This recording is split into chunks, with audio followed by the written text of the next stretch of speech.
Merci, messieurs les journalistes, une fois de plus. Merci à ceux qui nous font la confiance.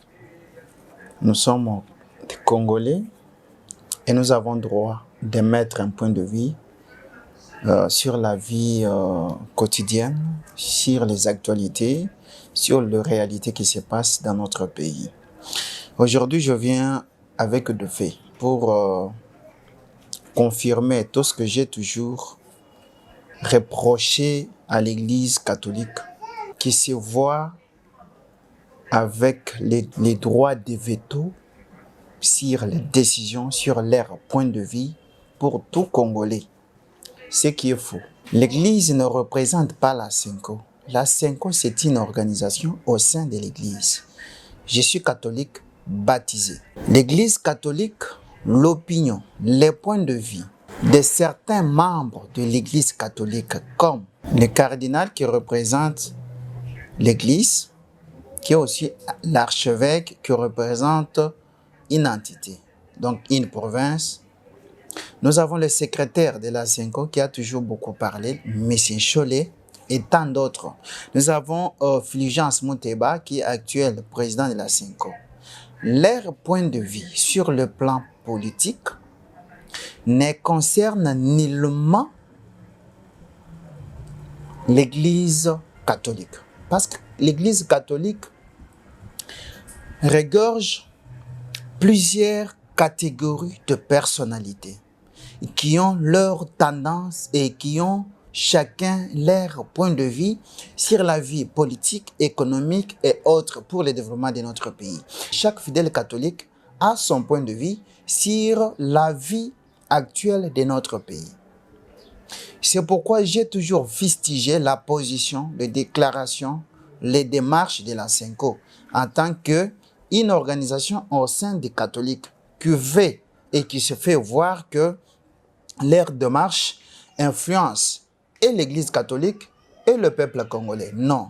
Et nous, les jeunes, les révolutionnaires socialistes, nous, les jeunes de cette génération qui luttent contre les antivaleurs, qui accompagnent le vieux, nos aînés qui sont dans les valeurs, qui travaillent pour le bien-être et du peuple congolais et le développement de notre pays. Nous combattons fermement avec notre dernière énergie tous ceux qui sont nos aînés, nos papas, les experts, les anciens qui ont travaillé avec Mobutu, Kabila, autres, et sont aujourd'hui avec Félix Antoine Tshisekedi, qui ne travaillent pour le bien-être du peuple. Nous les combattons. Ça sont des antivaleurs. Nous devons nous divorcer avec les antivaleurs. Quel que soit que vous soyez dans les institutions ou dehors des institutions, dans les gouvernements étant partout. Nous venons condamnons les actes qui sont toujours posés par la SENCO et avec l'influence de quelques individus. Or, catholique, c'est aussi une organisation non gouvernementale, n'a pas un point de vue à imposer, il peut proposer des pistes de solutions. Parce qu'ils sont derrière l'argent, ils sont derrière l'ennemi. Aujourd'hui, je les confirme. Parce que depuis un moment, nous avons constaté qu'ils travaillent contre la RDC. Parce qu'on ne peut pas voir, on ne peut pas être d'accord avec l'actuel régime ou le président de la République, sa gestion, mais on ne peut pas afficher un comportement qui montre noir sur blanc votre connivence avec l'ennemi de la RDC. Il y a un jour, ça fait des mois, ça a commencé par des déclarations où le cardinal Ambongo encourageait ceux qui partaient dans la rébellion avec des arguments qui sont de frustrés politiques. Lorsqu'on est frustré politique, on peut revendiquer d'une autre manière, on peut combattre le régime d'une autre manière, on peut s'opposer au régime d'une autre manière, mais pas dans la rébellion contre son pays, contre les régimes, pour tuer ses propres frères, fils congolais en connivence avec ceux qui sont nos vrais ennemis qui cherchent à asseoir leur gouvernement, administration par nos minéraux en tuant nos frères. Monsieur Ambongo l'avait dit hautement dans une de ses célébrations de messe. Je vous prends d'autres faits. Récemment, dans la déclaration de M. Abbé Cholet ou la Cinco, ils ont fait voir que les soyéliphones sont pourchassés ici à Kinshasa et sont tués. Et quand on a fait des investigations sur leurs déclarations, on a trouvé que c'était une diversion, c'était un message d'inciter la population à la haine tribale, à la séparation, à la guerre civile. Et nous avons cherché de savoir qu'est-ce qui cache derrière cette déclaration. Parce que à Kamuntu, il y a les jeunes qui sont violés, les mamans, la population est tuée. On ne trouve pas la déclaration, les soutiens de la Cinco. À l'est de notre pays, on tue, on massacre, on viole depuis que il y a les territoires, la province, les communes qui sont occupées par notre ennemi. Aucune déclaration de soutien de la Cinco pour ceux qui sont marginalisés, qui sont tués par l'ennemi. Ils disent, nous sommes dans les démarches de paix. On ne peut pas être dans un cas, on ne peut pas condamner les camps de ceux qui tuent le peuple.